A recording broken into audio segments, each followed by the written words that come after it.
बिस्मिल्लाहिर्रहमानिर्रहीम, अस्सलाम वालेकुम। आप देख रहे हैं स्पोर्ट्स वन। मैं हूं आसिफ खान और हम बात क्या करें आज पाकिस्तान और जिम्बाब्वे पे तो हम बात करेंगे, लेकिन आज के होने वाले दो मुकाबले भी हैं। अफ़गानिस्तान और आयरलैंड का मैच बारिश के बायस मनसूख हो गया और दूसरा मुकाबला ऑस्ट्रेलिया और इंग्लैंड का अब से कुछ देर पहले तक जो मामला था उसमें बारिश हो रही थी, तो अभी तक मुकाबले का आगाज़ का पता नहीं चला है कि कब होगा या कब इंस्पेक्शन होगा। तो ये सूरत हाल है। इसके अलावा भी हमने बात करनी है पाकिस्तान क्रिकेट को किस चीज़ की ज़रूरत है और पाकिस्तान क्रिकेट में जो ये बिगाड़ पैदा हुआ है इसका शुरुआत कहाँ से थी। ये हमारे आज के प्रोग्राम का ख़ास मौजू होगा। हारून रशीद साहब मेरे साथ ही बैठे हैं, रोज़ाना होते हैं, बड़ी अच्छी डिस्कशन करते हैं, अपने तजुर्बे से आप सबको मुस्तफ़ीद भी करते हैं। हारून रशीद साहब अस्सलाम वालेकुम, कैसे हैं? वालेकुम अस्सलाम, अस्सलाम वालेकुम नाज़रीन। और उनके साथ बदियू जमा साहब बैठे हैं, बड़े तल्ख किस्म के तजिए कर रहे हैं आजकल और सोशल मीडिया पे मैं इनको देख रहा हूँ, उनकी बड़ी पजीराई लोग कर रहे हैं। कुछ लोग अच्छी बात करते हैं, ज़्यादातर लोग इनकी बात से इत्तेफाक भी करते हैं और कुछ लोग शरारतन ही सही, लेकिन कुछ वो होता है, वो चलता रहता है। खैर बदियू जमा साहब कैसे हैं? ठीक है। अलग जो तनकीद तुम पे करते हैं सोशल मीडिया पे लोग, उनसे खुश हो? देखिए, तनकीद तो हम जब खिलाड़ियों पे करते हैं, हम जब प्लेयर्स पे करते हैं, हम मैनेजमेंट पे करते हैं, तो लोग हम पे भी कर सकते हैं। क्योंकि फैंस का जो सोचने का नज़रिया होता है वो अलग होता है, हमारा सोचने का नज़रिया कुछ अलग होता है। हम कुछ और उस पर बात कर रहे होते हैं, फैंस कुछ और चाह रहे होते हैं, तो ये चलता रहता है। कोई अच्छा भी कहता है, कोई बुरा भी कहता है, हम बुरा नहीं मानते। चलो अच्छी बात है। हारून भाई, कल का मुकाबले से शुरू कर देते हैं। कल के मैच में 130 रन इतने ज़्यादा तो नहीं लग रहे थे, लेकिन फिर भी पाकिस्तान की टीम नहीं उठा सकी। पहले तो आइए, बॉलिंग में पाकिस्तान ने एक तब्दीली की, वसीम को खिलाया, सही डिसीजन था 4 फास्ट बॉलर के साथ जाना। एग्जैक्टली देखें, कल ही हम ये बात कर रहे थे कि जो पर्थ की पिच है वो फास्ट बॉलर्स को हेल्प करेगी।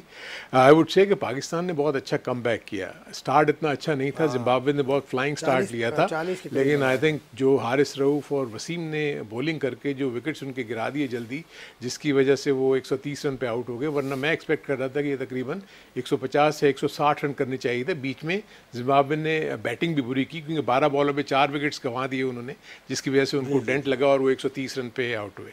लेकिन उसके बाद 130 रन के ऊपर मैं एक्सपेक्ट नहीं कर रहा था कि पाकिस्तान की बैटिंग लाइनअप इस तरह क्लम्बर कर जाएगी, क्योंकि जिम्बाब्वे की बॉलिंग कोई बहुत ज़्यादा एक्स्ट्रा ऑर्डनरी नहीं है। ठीक है, मैं मानता हूँ कि मुज़र रबानी ने बहुत अच्छी बॉलिंग की, ओपनिंग स्पेल बहुत अच्छा किया, नगरागवा ने बहुत अच्छा ओपनिंग स्पेल किया, बट जो हैरानकुन बात ये थी कि उनके स्पिनर आउट कर गया। यानी आप ये देखें कि जिस पिच के ऊपर हेल्प मिल रही थी फास्ट बॉलर्स को, वहाँ रज़ा आउट कर गया और वो की विकेट्स ले गया, जिसकी वजह से पाकिस्तान वो तो खैर आएगी। बॉलिंग पे अभी तक पाकिस्तान की बॉलिंग के हिसाब से अगर देखें, शाहीन शाह अफरीदी आपको फिट नज़र आए? बिल्कुल नहीं। देखिए, आप इनफिट खिलाड़ी को खिलाए जा रहे हैं। परसों भी हमारी बात हो रही थी, तो अरुण भाई ने ये कहा था कि इसको खिलाएं ताकि इसको पता चले। वो तो खेलेगा, जब तक खेलेगा नहीं उसको नहीं। तो दूसरा बात है आसिफ भाई, अगर इन्हीं मैचेस में खेलते हुए उसका मसला ख़राब हो गया या वो इंजरी ज़्यादा हो गई, तो फिर जिम्मेदार कौन होगा? उस वक्त मैनेजमेंट भी जिम्मेदारी नहीं उठाएगी, बल्कि ये कहेगी कि शाहीन शाह अफरीदी खुद कह रहा था कि मुझे खेलना है, मैं जितवाना है। तो अगर आप ये मैच भी खिला रहे हैं, तो क्या उस मैच में क्या परफॉर्मेंस थी और इस मैच में आपको क्या परफॉर्मेंस उनकी नज़र आई? मुझे तो कुछ भी उनको बेहतरी नज़र नहीं आई। 4 ओवर में वही 37 रन उन्होंने दिए। जब बैटिंग में दूसरा रन भाग रहे थे तो वो भाग ही नहीं पाए और वो रन आउट, हालांकि बॉल कीपर के पास नहीं आया, उसके बावजूद वो नहीं पहुंच पाए। तो मेरे ख्याल में आप इनफिट 3 से 4 खिलाड़ी इस वक्त आपके जो स्क्वाड में वो इनफिट हैं, तो आप कैसे खेलेंगे? 4 बैट्समैनों से खेल रहे हैं। आपको पता है, आपको हमारी टीम इस वक्त 4 बैट्समैनों से खेल रही है वर्ल्ड कप। आप नवाज़ को जो है ना बॉलिंग ऑलराउंडर समझे, शादाब को बॉलिंग ऑलराउंडर समझे, बैटिंग ऑलराउंडर नहीं है वो लोग। तो इस वक्त हम 4 बैट्समैनों से जो है वो वर्ल्ड कप खेलने गए में। तो मुझे बताएं कैसे हम जीतेंगे और कैसे होगा? और 130 रन 54 डॉट बॉल हैं, यानी कि पाकिस्तान ने कल 20 ओवर में से 9 ओवर जो हैं वो मेडन खेले।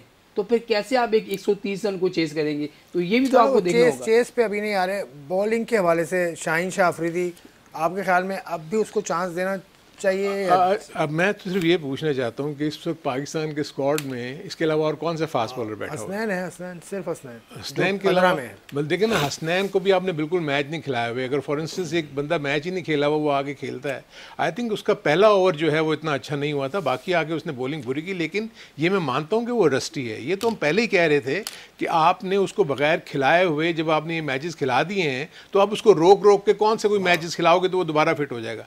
लेकिन होता है ये कि जब आप रिदम में होते हैं ना तो आपकी बॉडी रिस्पॉन्ड कर रही होती है आपकी सारी चीज़ों को। कल मुझे साफ नज़र आ रहा था कि उसका रन अप, उसका डिलीवरी, उसकी जो back foot landing, front foot landing वो सिंक नहीं थी। उसका रीज़न यही है कि वो क्रिकेट ही नहीं खेला हुआ, और आपने एक इतना बड़ा चांस ले लिया तो ऑब्वियसली अब उसका आपको भुगतना तो पड़ेगा नुकसान। क्योंकि एक तो चीज़ ये है कि आप देखेंगे दुनिया भर की दूसरी टीमें, बुमराह अनफिट हुए, उन्होंने उसको रेस्ट करा दिया, ठीक है। अभी तक आपके जो वो आर्चर हैं अभी तक वो रिकवर नहीं हो सके हैं, लेकिन वो अभी तक वो क्रिकेट नहीं खेल रहे। अब उन्होंने बॉलिंग शुरू की है। सो देखिए दुनिया जो है ना वो बड़े तरीके के साथ अपने ऐसे अनफिट प्लेयर्स को लेकर आती है पूरी तरह तैयार करने के बाद। हमारे यहाँ प्रॉब्लम यह है कि हमारे जहन में तो ये हवा बैठा हुआ है कि जी अगर शाहीन आफरीदी नहीं होगा तो हम मैच ही नहीं जीत सकते। सो ये गलत कॉन्सेप्ट है। देखिए आपको कॉन्फिडेंस देने की बात है। आपने अगर हम इस बॉलिंग की बात कर रहे हैं, आप मुझे बताएं कि जिम्बाब्वे को आसानी हुई पाकिस्तान की बॉलिंग को खेलने में, बावजूद उसके कि 4 ओवर में बड़ा फ्लाइंग स्टार्ट लिया उन्होंने। उसके बाद जो कमबैक हुआ है आप देखें, उन्होंने भी तो डॉट बॉल्स खेली, वो भी अच्छी तरह नहीं खेल सके पाकिस्तानी बॉलर्स को, और वो ऑल आउट हो गए। 130 रन तो कोई इतना बड़ा टारगेट नहीं था। वेयर एज बॉलिंग दोनों तरफ से बड़ी अच्छी हुई, जिसकी वजह से उन्होंने उनकी बैटिंग को रिस्ट्रिक्ट किया दोनों टीमों ने। आई थिंक क्रेडिट दोनों टीमों की बॉलर्स को देना चाहिए कि पाकिस्तान ने कमबैक किया, 130 पे आउट किया, और दूसरी तरफ 130 रन को डिफेंड किया जिम्बाब्वे ने। क्या हमें क्रेडिट जिम्बाब्वे को नहीं देना चाहिए? क्रिकेट मैच यार, वो अच्छा खेले, उनको आपको क्रेडिट देना चाहिए। उनके प्रेसिडेंट ने भी ट्वीट किया, उन्होंने कहा, उनके प्रेसिडेंट ने कहा मुबारक हो, लेकिन अगली बार असली मिस्टर बीन भेजिएगा। मिस्टर बीन की कहानी पता है आपको? नहीं मुझे नहीं पता। तुम्हें पता है मिस्टर बीन? भाई पाकिस्तान से एक साहब वहाँ गए, उनका नाम आसिफ है, आसिफ मोहम्मद उनका नाम है। वो मिस्टर बीन की शक्ल के हैं। अच्छा। तो उन्होंने जाके वहाँ पर ऐसा शो किया कि वो मिस्टर बीन है, लेकिन खैर वो मिस्टर बीन के लुकलाइक हैं या लुकलाइक हैं। तो उस पर बड़ा मजाक बना था। ये मैच से 2 दिन पहले की बात है, जिम्बाब्वे पाकिस्तान के मैच से। तो उन्होंने कहा था मिस्टर बीन को इन्होंने गलत आदमी हमारे पास भेज दिया, हम इससे बदला लेंगे। तो मिस्टर बीन भी एक वजह बने। तो उनका प्रेसिडेंट तक कह रहा है। फिर शहबाज शरीफ जो हमारे प्राइम मिनिस्टर हैं और हमारे पेट्रन हैं क्रिकेट बोर्ड के, उन्होंने उनको जवाब दिया कि हम खेल में हार को भी तस्लीम करते हैं और आपको बहुत मुबारक हो। तो ये बड़ा एक्सचेंज हुआ। ये तो बहुत अच्छी चीज़ हुई, मैं तो फील करता हूँ। देखिए थिंग इज, आपको पता है कि इस जीत से जिम्बाब्वे इन कंटेंशन आ गया है to play in the semifinals. अगर जिम्बाब्वे अगला एक या 2 मैच जीत जाता है आगे, क्योंकि उसके एक आध मैच ठीक है अभी बड़ी टीमों के साथ होगा, लेकिन जिम्बाब्वे कंटेंशन में है टू प्ले द सेमीफाइनल्स। अगर पाकिस्तान अपना एक आध मैच आगे हार जाता है और ये जीत जाते हैं, और खुदा ना खास्ता अगर कहीं बारिश का कोई कॉन्सेप्ट आ जाता है, अब अगर आप पॉइंट टेबल पे देखेंगे तो दोनों तरफ ग्रुप में इस वक्त दोनों तरफ ओपन है। मैं पॉइंट टेबल निकालता हूँ। बड़ी सिचुएशन वो बताओ कि पाकिस्तान सेमीफाइनल में अभी भी पहुँच सकता है, किस तरह से? देखिए मैंने जो कल, अब मैं बैठा हुआ, मैं अब तमाम एदाद शुमार देख रहा था, उसके मुताबिक ये देखें कि हमने अब 3 मैचेस जीतने, और 3 मैचेस के बाद अब हमने एक दुआ और करनी है जो हम कभी भी नहीं करते, वो ये कि भारत साउथ अफ्रीका को हराए। ये दुआ हम कभी नहीं करते, लेकिन ये हमें करनी पड़ेगी। सकलैन मुश्ताक को भी करनी पड़ेगी, बाबर आजम को भी करनी पड़ेगी, और हमारी अमित शाइकीन को भी करनी पड़ेगी। क्योंकि भारत का साउथ अफ्रीका को हराना और पाकिस्तान का साउथ अफ्रीका को हराना, ये एक पहली सीढ़ी है आपकी, जो आप सेमीफाइनल में जा सकते हैं। क्योंकि 1 पॉइंट उनका बारिश की वजह से भी कम हुआ है, तो 5 पॉइंट पीछे हो जाए। अगर बारिश हो गई तो फिर तो आप वही है अगर मगर वाली सूरत हाल है। तो मेरे ख्याल में भारत साउथ अफ्रीका को हराएगा। एक ही ऑप्शन है कि आप मैच में आ सकते हैं सेमीफाइनल से, आप अपने सारे मैच जीते। साउथ अफ्रीका को अगर आपने भारत ने साउथ अफ्रीका भारत से जीत जाता है और पाकिस्तान साउथ अफ्रीका से आ जाता है, फिर तो अपने तो हार की गुंजाइश ही नहीं है। अब हारे गए, आपका 1 पॉइंट कम हुआ, आप गए। देखिए पाकिस्तान को तो जो मैचेस हैं, देखिए एक साउथ अफ्रीका से मैच है, एक बांग्लादेश से मैच है, और एक नीदरलैंड से है। सो ऐसे तो नज़र आ रहा है कि पाकिस्तान का जो की मैच है वो साउथ अफ्रीका का ही है। अगर साउथ अफ्रीका जिस तरह खेलती हुई आ रही है, और वो match probably I am not sure वो शायद एडिलेड में है या वो जब आप देखेंगे तो आपको पता लग जाएगा। तो वो पिच में भी साजगार है बैटिंग के लिए। वहाँ इतनी ज़्यादा लेटरल मूवमेंट नहीं होती जैसे हमने कल पर्थ में देखी। सो देखें वो तो ओपन है, लेकिन अभी भी हम वही बात कर रहे हैं अगर और मगर की सिचुएशन में आए हैं ना। अगर आपकी अच्छी टीम है तो फिर ये तो सिचुएशन आनी नहीं चाहिए। पाकिस्तान हमेशा से अगर मगर 92 वर्ल्ड कप बिल्कुल ऐसे ही हुआ, बिल्कुल है। तो यू नेवर नो। एक पहला वर्ल्ड कप था 2021 का, जिसमें आप 5 मैच जीतकर वो आप सेमीफाइनल में पहुंचे, वरना आप 1999 का वर्ल्ड कप भी था। 99 में आप बहुत अच्छा गए थे, और फाइनल में आप जिस तरीके से आ रहे थे वो तो अलग बात है। लेकिन मेरे ख्याल में जो है पाकिस्तान टीम, जो आप बात कर रहे थे फास्ट बॉलिंग की, इंजरी के बाद कैसे। नसीम शाह की परफॉर्मेंस भी इतनी अच्छी नहीं आई, बिल्कुल अच्छी नहीं। देखिए ना, मसला सारा आसिफ भाई यही है, एक दो मैचेस में एक बॉलर अगर आउट कर देता है तो हमने नसीम शाह को डेनिस लिली से मिला दिया था। मैंने याद है ना आपको, डेनिस लिली, ये कि डेनिस लिली के स्टाइल वाला हमें बॉलर मिल गया। तो कहने का मकसद ये है कि अभी जो आपके बॉलर इनफिट है, आपके मिसाल सामने सामने थी इंग्लैंड की जो पाकिस्तान आई, और उसमें मार्क वुड थे, वो 7 महीने से क्रिकेट नहीं खेल रहे थे। वो यहाँ चाहते तो अपने आप को वो कर लेते, लेकिन उन्होंने देखा एक दो मैचेस में कि वो प्रॉपर सही हैं, उन्होंने उनको नहीं खिलाया। सिर्फ 2 मैचेस में, 7 में से 2 मैचेस खिलाए ताकि वो आगे वर्ल्ड कप में। उनका कप्तान भी नहीं खेल रहा था, कप्तान भी नहीं खेला इनफिट होने के बाद। उससे मालूम था कि मैंने बड़ा इवेंट खेलना है। तो मुझे ये बताएं, शाहिन शाह अफरीदी को पहले तो आपने 1 महीने जो उसको ज़ाया कर दिया, जो आप नेदरलैंड लेके चले गए, फिर आपने एशिया कप में। ये सवाल कौन पूछेगा? ये मेडिकल पैनल का कसूर है ना। ये मेडिकल पैनल, सारे डॉक्टर, यहाँ तो आपने छोड़ा, ये डॉक्टर भी आपके साथ हैं, फिजियो भी आपके साथ हैं, डॉक्टर हैं वही ना, वो सारे आपके साथ हैं। तो वो क्या मशवरे दे रहे थे उनको? तो मुझे बताएं, 3 से 4 खिलाड़ी आपके स्क्वाड में इस वक्त भी अगर इंजर्ड बैठे हैं, इनफिट बैठे हैं, तो आप कैसे वर्ल्ड कप जीतने की बातें कर रहे हैं? और दूसरी जाने, जब भी हम हारते हैं तो जी हम अगले मैचेस में खामियां दूर करेंगे और कम बैक करेंगे। ये तो हमेशा से हर टीम कहती है, लेकिन आपने प्रॉपर किया क्या, ये मुझे बताएं। फ़खर जमान अगर इनफिट है तो उसको टेक्निकल कमेटी को कहकर अब उसको वापस भेजकर, देखिए ना, हम जरूरी नहीं है कि जो नया प्लेयर जाए उसको एक ही दम मैच खिला दें। ये भी तो बैठा हुआ ही है, 1-2 मैचेस में उनको प्रैक्टिस करा के किसी ऐसे तगड़े मिडल ऑर्डर को हम खिला सकते हैं। अभी मुझे बताएं कि हम अगर उसको खिलाते भी हैं तो 4 नंबर में खिलाएंगे, 5 नंबर में खिलाएंगे। हैदर आपका रन नहीं कर रहा, आसिफ आपका रन नहीं कर रहा, खुशजदा से हो नहीं रहा। तो यही मसला है कि आपके पास कुछ भी नहीं है भाई। ये तो सूरत हाल ऐसी है कि मुझे ऐसा लग रहा है कि मैं ये प्रोग्राम स्पोर्ट्स फन का जो 2009 से कर रहा हूँ, तो उसमें 2010 का वर्ल्ड कप भी आया था जिसमें हसी ने मारा था, बिल्कुल। उसमें फिर 2014 का वर्ल्ड कप भी आया, बिल्कुल, जिसमें शायद हफीज़ था, उसमें फिर उसके बाद 15 का वर्ल्ड कप भी आया, 16 का भी आया, 15 का भी आया, जिसमें शाहिद अफरीदी का आखिरी वर्ल्ड कप था वो, और मिसबाह का आखिरी वर्ल्ड कप था। तो ये कमोबेश यही बातें, ये प्रोग्राम्स रिपीट भी हो सकते हैं। इन प्रोग्राम्स की तारीख अगर हम ना लिखें ना तो आपको पता भी नहीं चलेगा कि हम किस प्रोग्राम की बात करें। बहरहाल एक ब्रेक लेते हैं, ब्रेक के बाद हम वापस आएंगे।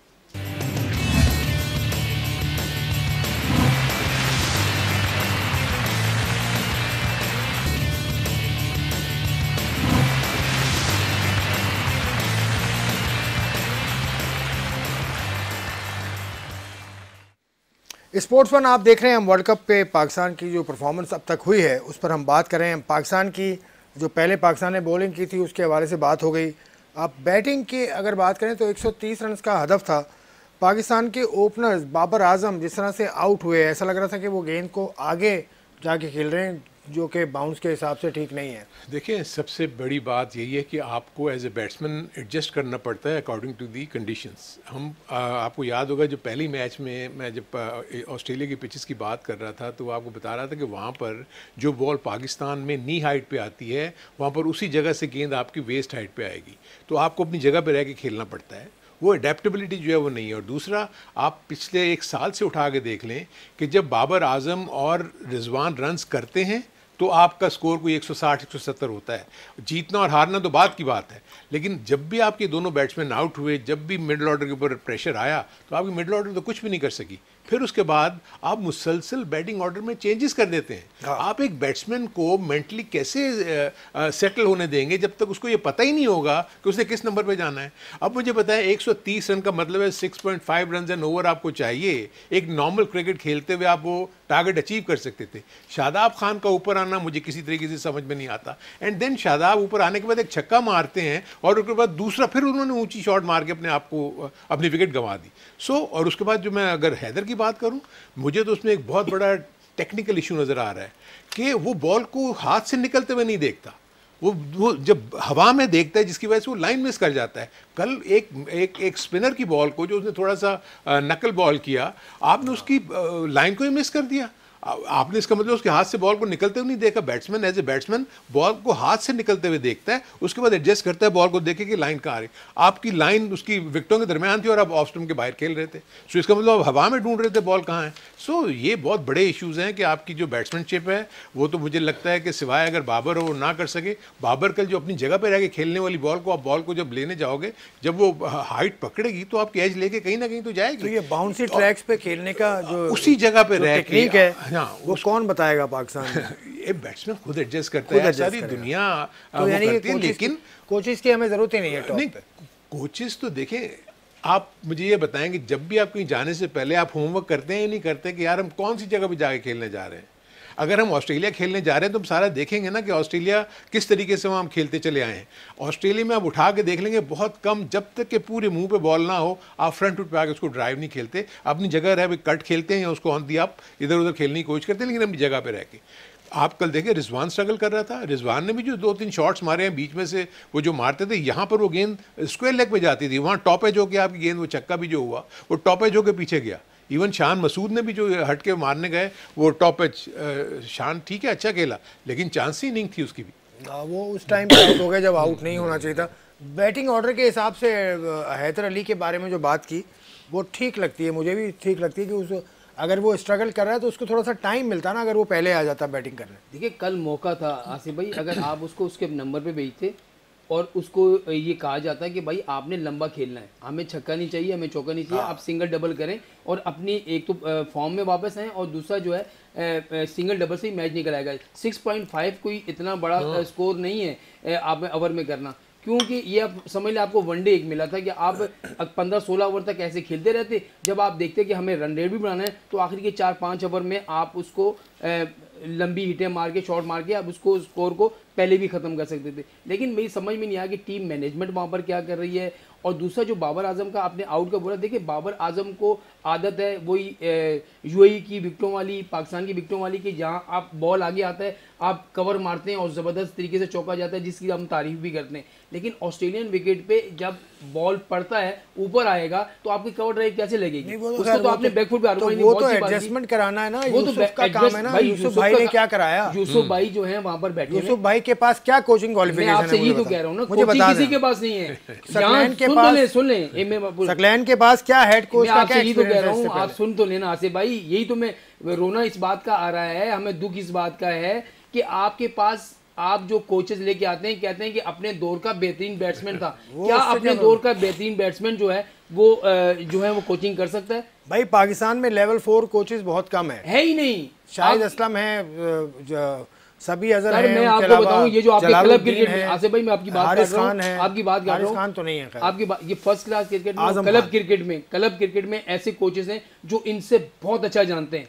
आजम खान लेवल 4 कोच है। मैं आपसे यही कह रहा हूं कि वो इनसे अच्छा जानते हैं, लेकिन मसला यही है कि ये बड़े प्लेयर हैं, इन्होंने रन और यहाँ तक कि मंसूर राना वो बैटिंग कोच थे एकेडमी के, उनको मैनेजर लगा दिया। मैं आपसे ये कह रहा हूं फैसले ये चीजें। और दूसरा जो है शकलैन मुश्ताक भाई, मुझे ये बताएं, आपने उनको हाई परफॉर्मेंस में लगाया था, आप जो हेड कोच बना के भेज रहे हैं, वो सारा दिन जब मैच होता है यूं बैठे हुए यूं देखते रहते हैं। वो भाई T20 क्रिकेट में जो प्लानिंग होती है वो क्योंकि वो क्रिकेट ऐसी है जिसमें आप हर ओवर बाद, हर 6 ओवर बाद बैटिंग ऑर्डर में आपको मुसलसल अपने प्लान को चेंज करना पड़ता है सूरत हाल के मुताबिक। ये कोई टेस्ट क्रिकेट नहीं कि एक प्लान दे दिया आपने भाई जाके खड़े हो जाना है। तो वहाँ कौन प्लान दे रहा है? मेरी समझ में नहीं आ रहा। मेंटोर हैं, तीनों बैठे हुए अपनी गपशपों में लगे हुए, कोई किसी खिलाड़ी को बता भी नहीं रहा कि हमने क्या करना है। कप्तान भी जाके उनके बराबर में बैठ के बस जो सोच रहे हैं कि हमने ये हुआ क्या।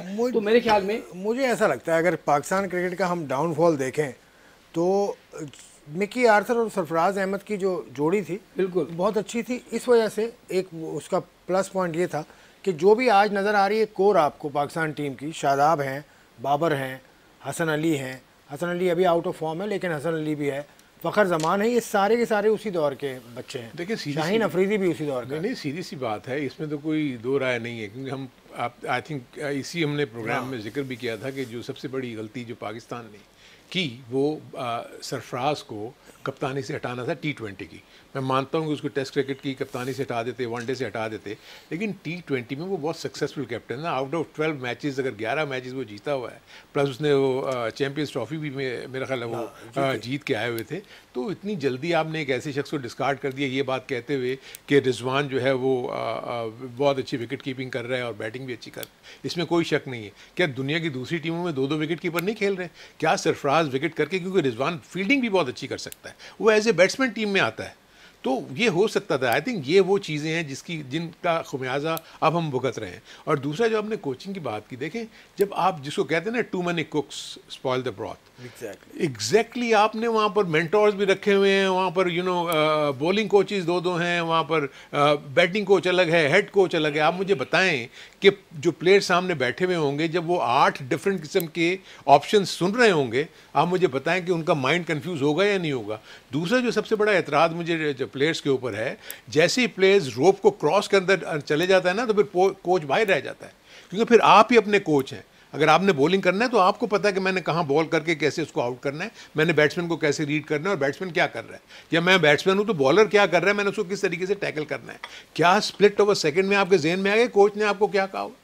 सब लोग जो हैं वो जाके अंदर खुद अपने हिसाब से वो सब करते हैं। इवन बड़ी बड़ी टीमें फॉल्टर करती हैं। क्या इंग्लैंड फॉल्टर नहीं किया? इंग्लैंड ने जो मैच हारा है अभी पीछे, उसमें ये है कि वो डकवर्थ एंड लुइस को नहीं मीट कर सके। सो क्या उनके पास इतना बड़ा थिंक टैंक नहीं बैठा हुआ? सो आई थिंक हम क्या करते हैं, हम प्लेयर्स को तो स्केप दे देते हैं और हम सारा का सारा मलबा जो है ना वो हम सिलेक्शन कमेटी पे डालते हैं, हम कोचेस पे डाल देते हैं। It's players. सिलेक्शन ठीक थी वैसे, प्लेयर्स, हाँ सिलेक्शन ठीक हुई थी। सिलेक्शन देखें, आप मुझे बताएं कि पाकिस्तान के पास इससे बेहतर पूल क्या है इक्का दुक्का प्लेयर्स के अलावा? आपने 4 तो ओपनर्स 5 ओपनर्स रखे हुए हैं, आपके पास मिडिल ऑर्डर बैट्समैन नहीं है कोई। अगर आप पीछे देखते भी हैं तो आपकी नज़र अब्दुल्ला शफीक पे पड़ती है, वो भी ओपनिंग बैट्समैन है। सो आप कहाँ, आप मुझे बताएं ना, आप जो नए लड़के को ट्राई करने के लिए तैयब ताहिर ने आउटस्टैंडिंग परफॉर्मेंस दी इस डोमेस्टिक क्रिकेट में, T20 में उसका कहीं नाम ही नहीं आया, उसको इवन कैंप में भी नहीं बुलाया गया। सो आप पहले से प्री सेट माइंड के साथ गए हुए हैं, कैप्टन को पूरी पावर्स दे दी हुई हैं कि जिसको मर्जी आपने सेलेक्ट करना है आप कर लें। ऐसे नहीं होता यार। एक कैप्टन कोई बहुत ज़्यादा कोई श्रूड किस्म का कैप्टन तो नहीं है।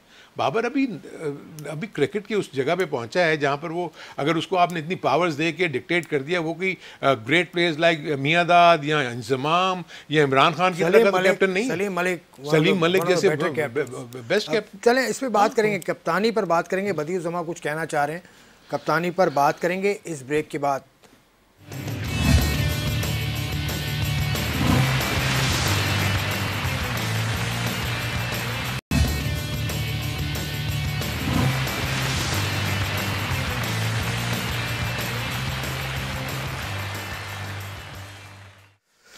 खुशामदेद प्रोग्राम में हम बात कर रहे हैं, हमारे साथ जुड़े रहिए। पाकिस्तान क्रिकेट का मसला क्या है, लेकिन मैंने आपको ब्रेक पे जाने से पहले बताया था कि ये बात मैं तकरीबन 2009 से कर रहा हूँ, जब से प्रोग्राम में कर रहा हूँ यही बातें मैं कर रहा हूँ। ये अफसोसनाक बात है कि हम एक हादसा हमें चाहिए होता है बेहतरी के लिए, लेकिन हादसे के बाद जो हम काम करते हैं वो ठीक नहीं होता। और वो मैं क्या बोलूँ इस बात पर। बदी, मैं तुमसे पूछ रहा था कि कप्तानी के हवाले से आपने बात की थी ब्रेक पर जाने से पहले। कप्तान बाबर आजम आपको कैसी कैप्टनसी लगती है, या कितना पावरफुल कप्तान है वो? पावरफुल कप्तान यानी सिलेक्शन कमेटी पे भी उसका जोर चलता है, कोच पे भी उसका जोर चलता है। देखिए, पावरफुल कप्तान तो है, उसका जोर भी चलता है, उसको बड़ा आशीर्वाद है कि आपने जो करना है, आपने जिस टीम को, जिस लड़के को लेना है आप ले सकते हैं। आप चीफ सेलेक्टर की भाई चेयरमैन पीसीबी जो है रमीज आज़ाद साहब, उन्होंने उनको फ्री हैंड दिया हुआ है। और मैंने आपको पहले ही बताया था, एक बार में जब मैंने उनसे सवाल पूछा था तो बाबर के अलावा भी किसी को कप्तान देखते, उन्होंने क्या कहा था, यार ये तो हमने कभी सोचा ही नहीं कि बाबर के अलावा भी कोई कप्तान है। यानी कि उस वक्त वो ये कह रहे थे। मुझे ये बताएं कि पाकिस्तान टीम है या रमीज आज़ा की टीम है, या फिर मुझे बताएं किसी और के चीफ सेलेक्टर जो है, मैं फिर वो लफ्ज़ इस्तेमाल करूँगा तो फिर पीसीबी वाले नाराज़ हो जाते हैं कि ये लफ्ज़ किसी फ़र्द के लिए ना आप इस्तेमाल किया करें। देखिए, चीफ सेलेक्टर अपनी तरफ से उसको पता है, वो लैपटॉप पे भी टीम बनाता है, वो उसको देखा है हमने कि ग्राउंड पे भी जाता है, नहीं ग्राउंड भी जाता है और वहाँ जाके देखता है लड़के उसके पास हैं। लेकिन मसला सारा ये आसिफ भाई, लड़के वो देता है, लेकिन आगे से जो अप्रूवल मिलती है, आगे जो साइन होते हैं वो कौन करता है? नहीं, लड़के तो दे देते हैं वो, दे देते हैं। लेकिन एक और सुने, कप्तानी की आपने बात की, मैं कहता हूँ कि इस वक्त आपके पास जो है वो T20 में सरफराज से बेहतर कोई कप्तान नहीं है। उसको अगर आपने वनडे से बाहर कर दें, टेस्ट से बाहर कर दें, खुदारा उसको T20 में ले आएँ, उसको कप्तानी करवा लें, भले उससे विकेट कीपर जो है वो रिजवान को कराएं, उसको रिजवान से ओपन भी कराएं, लेकिन T20 का कप्तान उसको भले वो 6-7वें नंबर पर चला जाएगा, लेकिन T20 की कप्तानी उससे करवा के देखें। वो चालाक कप्तान है, वो फील्डर को बदलना जानता है, वो बॉलिंग चेंज कब करनी है, कैसे करनी है, वो ही चीज़ें जानता है। मैंने सुना आप है, देखिए मिकी आथर जो था, मिकी आथर, वो इस वजह से बुरा हो गया, सरफराज इस वजह से बुरा गया कि वो खिलाड़ियों से काम लेते थे, उनको डांटते थे, उनसे बात वो करते थे। लेकिन अब मसला मिकी आर्थर के जाने का जो सिलसिला हुआ था उसमें तो हमारे जो साबिक चीफ सेलेक्टर, साबिक कप्तान, साबिक कोच, हेड कोच, वो भी उसका हिस्सा बने थे। मिसबाह उल हक की बात कर रहा हूँ, जिनके अंडर में आप खेलें उन्हीं के खिलाफ आप कमेटी में भी बैठ रहे थे। फिर आप हेड कोच आए और हेड कोच के साथ साथ आप चीफ सेलेक्टर भी आए, 2 ओहदे आपको मिले, आप 38 से 40 लाख रुपए तनख्वाह ले रहे थे बोर्ड से। नहीं तनख्वाह कितनी मिले? तनख्वाह कोई मसला 2 ओहदे आप किस तनख्वाह कोई मसला आपके पास और कुछ नहीं है, चलें ठीक है, तनख्वाह को मना कर देता हूँ, लेकिन 2 ओहदे क्या एक बंदे को देने चाहिए? मुझे जब आपके पास कोच और नहीं। अब वो तो पुरानी बात हो गई ना, उस टाइम बहुत सर पीटा, आप तो खैर बोर्ड का हिस्सा थे उस वक्त। हाँ, मैं बताऊं इसके पीछे क्या रीज़न था। रीज़न ये था कि नई मैनेजमेंट आई थी, इफ़ यू रिमेंबर, जिसमें वसीम खान और एहसान मानी थे। वसीम खान प्रॉब्ली न्यूजीलैंड का मॉडल लाना चाह रहे थे। न्यूजीलैंड में बिल्कुल ये मॉडल है कि उन्होंने चीफ सेलेक्टर भी एक ही को बनाया और हेड कोच भी उसको बनाया हुआ, उसको पावर्स दी हुई है। लेकिन देखें, मैं वही कहता हूँ कि आप कोई भी ये अपनाने के लिए अपने इन्वायरमेंट देखें कि क्या उसमें वो सूट करेगा या नहीं करेगा। पाकिस्तान में कभी भी सूट नहीं कर सकता। आपने उसके साथ उसको सेलेक्टर्स कौन से दिए? जो हेड कोचेस थे। आप मुझे बताएं कितना ज़्यादा ये कॉन्फ्लिक्टिंग वो हो जाता है कि आप जब आपके वो कोचेस जो डोमेस्टिक में भी कोचिंग कर रहे हैं वो सिलेक्टर भी हैं। तो आप मुझे बताएं प्लेयर्स की क्या सिचुएशन होगी अगर वो कोच उसको कह रहा है अगर सिलेक्ट होना है तो भाई जो मैं कह रहा हूँ वो करो। सो ये इश्यूज़ जो है ना, ये इनको सोच समझिएगा। वसीम क्योंकि इंग्लैंड में रहते थे, वसीम खान, वो पाकिस्तान को उनको कुछ पता नहीं था कि यहाँ की क्या सिचुएशन है। उन्होंने आगे वहाँ की चीज़ें इंप्लीमेंट करने की कोशिश की जिसका नुकसान हुआ, क्योंकि उसने प्रेस कॉन्फ्रेंस में कहा था, लेकिन 1 साल के बाद ही उन्होंने चेंज भी किया, इफ़ यू रिमेंबर। तो बहरहाल ये बात करें ना, देखें मैं भी तो चीफ सेलेक्टर रहा हूँ ना, मैं आपको बताऊं कि देयर इज़ नो डाउट कि कैप्टन जो मांगता है उसको देना चाहिए, ठीक है, लेकिन वो पहले आपको कन्विंस करे। मैं आपको एक वाकया बताता हूं कि आपको याद होगा कि यासिर जो थे लेग स्पिनर हमारे, वो अनफिट हो गए थे दुबई में, यासिर शाह, ठीक है। वहाँ से इंतखाब वाला मैनेजर थे और मिसबा उनके कैप्टन थे। उन्होंने वहाँ से मुझे फ़ोन किया कि यार मिसबा जो है ना वो एक लेग स्पिनर मांग रहा है। तो मैंने जो अपने इधर नज़र दौड़ाई तो मुझे लेग स्पिनर कोई नज़र नहीं आया जो कि उस वक्त बॉलिंग कर सकता हो। अब उन्होंने मांग लिया एक लड़का जो गुजरांवाला का लड़का है, एक लेग स्पिनर, कहा कि जी वो उसको कह रहा है कि उसको भेज दो।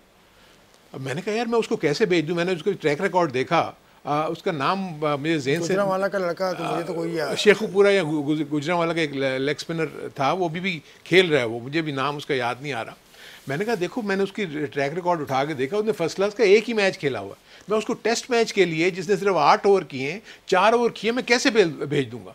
उन्होंने कहा नहीं वो तो मांग रहा है। मैंने कहा मैं तो नहीं दूंगा, इसलिए कि मैं आपको जो हाईएस्ट विकेट टेकर है, जो इस वक्त अच्छी बॉलिंग कर रहा है, जफर गौहर, मैं उसको भेज दूंगा। ये जफर गौहर की बदकिस्मती कि वो रात को सोता रह गया और फ्लाइट मिस कर गया। अब इफ़ यू रिमेंबर, मैंने जफर गौहर को हमारी सिलेक्शन कमेटी ने रेकमेंड किया था कि नहीं हम इसको भेजेंगे क्योंकि वो आउट कर रहा है। एक ऐसे बंदे को आप मांग रहे हो जो बिल्कुल ही नहीं खेला हुआ और मैं उसको भेज दूं, तो ये वो चीज़ें होती हैं कि जब आपके सामने जब कोई डिस्कशन करे।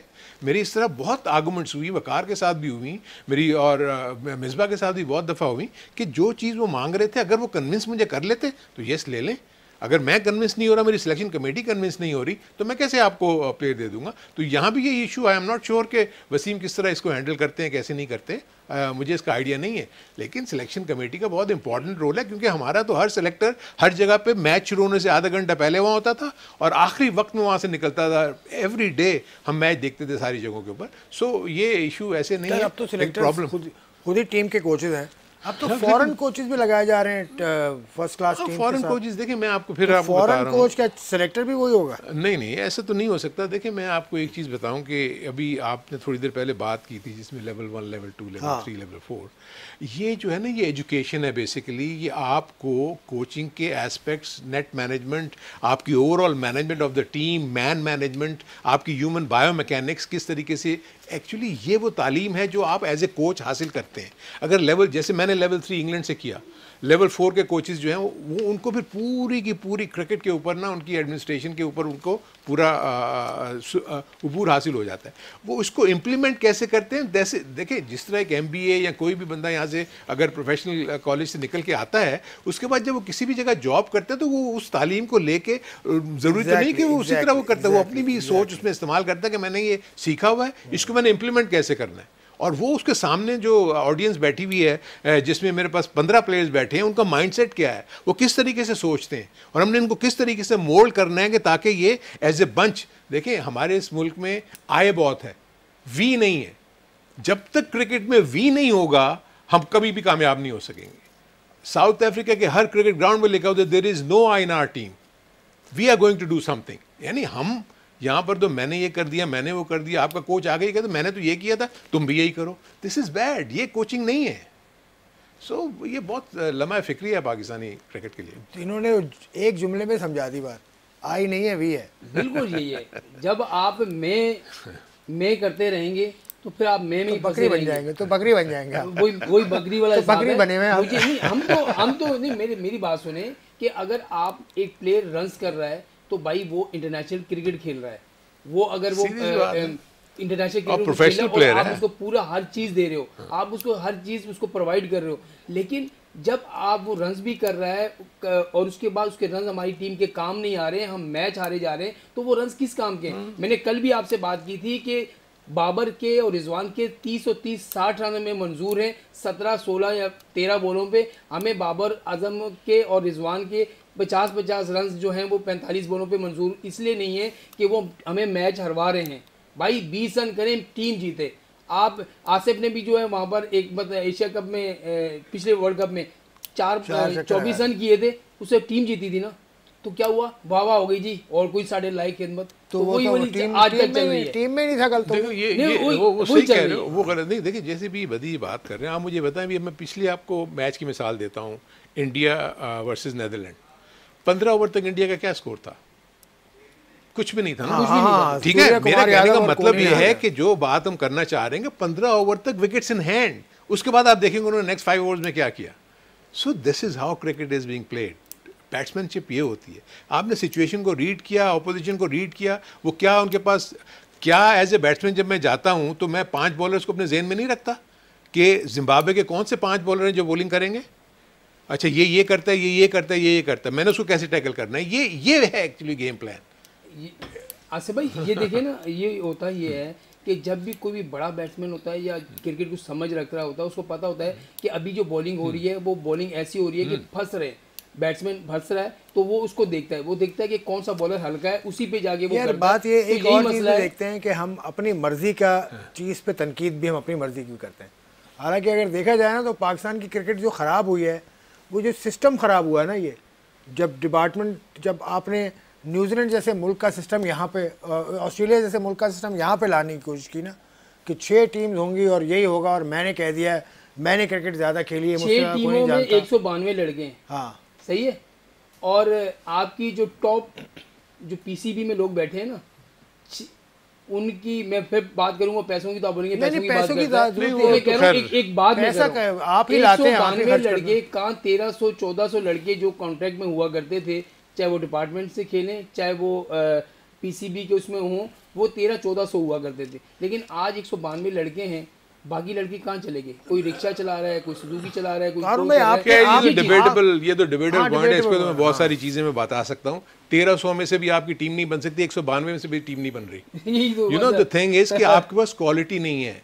The basic thing is quality आपको चाहिए। वो क्वालिटी जब तक आपका इंफ्रास्ट्रक्चर अच्छा नहीं होगा, जो अभी सिस्टम की बात करें ना, सिस्टम हम जो हाइब्रिड सिस्टम लेकर गए थे जिसको एक्सेप्ट नहीं किया गया ना, उसके बाद क्योंकि इमरान जो फॉर्मर प्राइम मिनिस्टर थे, उनके जहन में वो क्रिकेट खेले हुए हैं सब कुछ, ऑस्ट्रेलिया का स्ट्रक्चर उनको सबसे मजबूत लगता था।